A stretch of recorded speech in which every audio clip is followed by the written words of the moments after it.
Hello, my friends, and welcome back. My name is Justus Knight. I'm going to apologize up front because I was blessed that I have my hot tea, I have cold medication, and everything else necessary to take care of whatever this is going on. So I'm not going to do any sponsors. I'm not going to do anything, but I also don't think it's right I skip a day when you all rely on me for your daily updates of what's going on in tech. So bear with me, bear with my voice.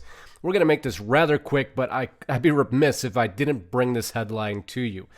On your screen, AI will displace 40% of world's workers as soon as 2035, leading experts warn.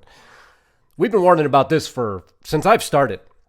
Because, and I've heard every argument and counter-argument. I've heard the counter-argument that, well, when there's more machines and robots and artificial intelligence and deep learning, that it will require more programmers. Well, that skill set is so refined and so isolated, you're never going to make up for what these robots can do. And what's happening now is it's going into the healthcare debate because we can't fund our healthcare. We can't fund our retirement. It doesn't seem we can fund anything anymore. We can't even keep our government open based on petty little arguments. But putting that aside, we have a serious issue that the government's trying to figure out how to fix. I mean, socialized healthcare. So everything we're going to talk about today is just getting terrifying because let's read or just listen in very quickly. Have I got this right? Because the Democrats take the House, we may see robots doing surgery. Make your case. We may see robots doing surgery because doctors just cost too much. So let's give it to the robots to do the surgery because they're much cheaper and efficient. But that's only one stage of this pronged attack because I even went into the old Nazi healthcare system, which was completely government run at the time. There's so many parallels, but it's almost a story for a different day. So I'm just going to read one paragraph. Hitler rearranged the system under a strict regime of central government control.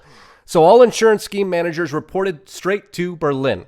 Later, and not through the insurance companies, sidebarred, Hitler started his infamous T4 program, which ordered doctors to euthanize tens of thousands of institutionalized patients, people who didn't fit his vision of a pure German Reich. Those are the horrors of when you allow the government to run everything. We need laws. We need rules. I'm not an anarchist. But when you give the government too much control, when does it not turn sideways? But let's go back to just a different article that came out. This is the originator of why this information came out. This was on 60 Minutes. Venture capitalist, AI will displace 40% of world's jobs in as soon as 15 years. As soon as 15 years.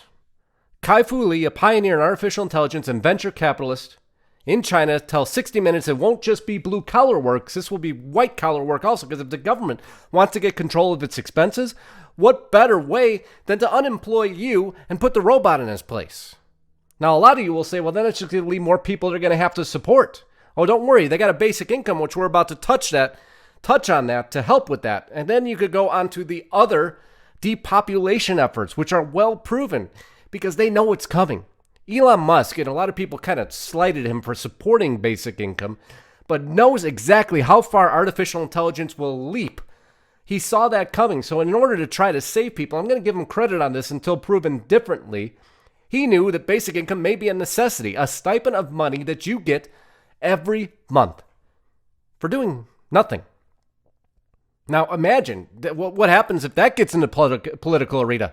Well, it actually has. Because the entrepreneur I'm using this, was published in the Washington Times. Democratic 2020 hopeful Andrew Yang campaigns on universal basic income. He is running his entire, granted, minuscule, small, long shot campaign, but nonetheless an entire campaign running on basic income. Folks, I'm going to tell you, he's going to garner some support. How many people do you think is going to jump on the bandwagon of free money when I don't have to do anything?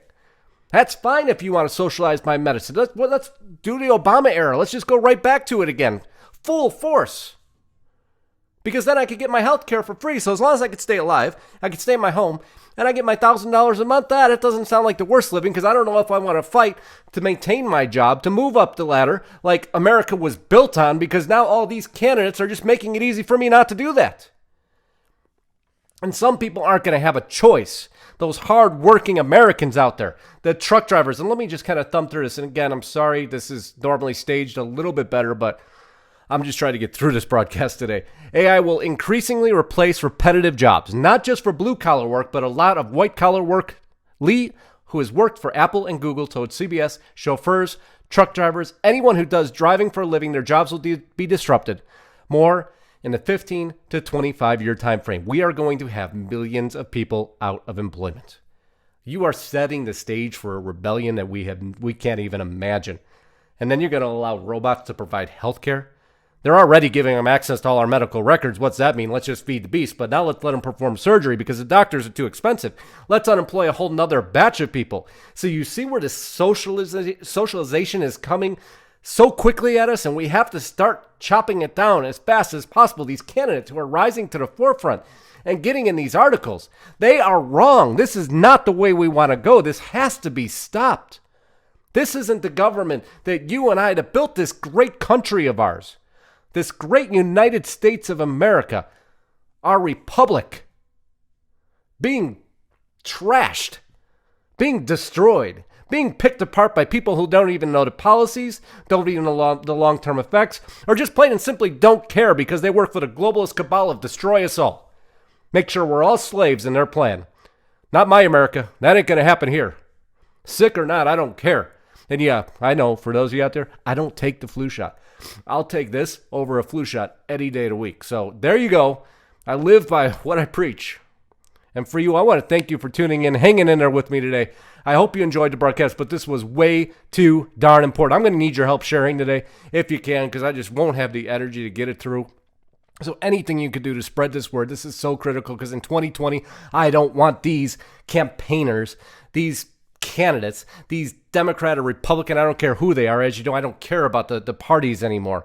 Anybody rising by promoting basic income or UBI, or universal basic income. It matters not. So I want to thank you each for tuning in. I hope you all have a glorious weekend. Godspeed and God bless. Once again, my name is Justus Knight. If you haven't subscribed to the channel, I certainly hope you will. All my links are below. And again, thank you for being patient with me. Signing out until next time.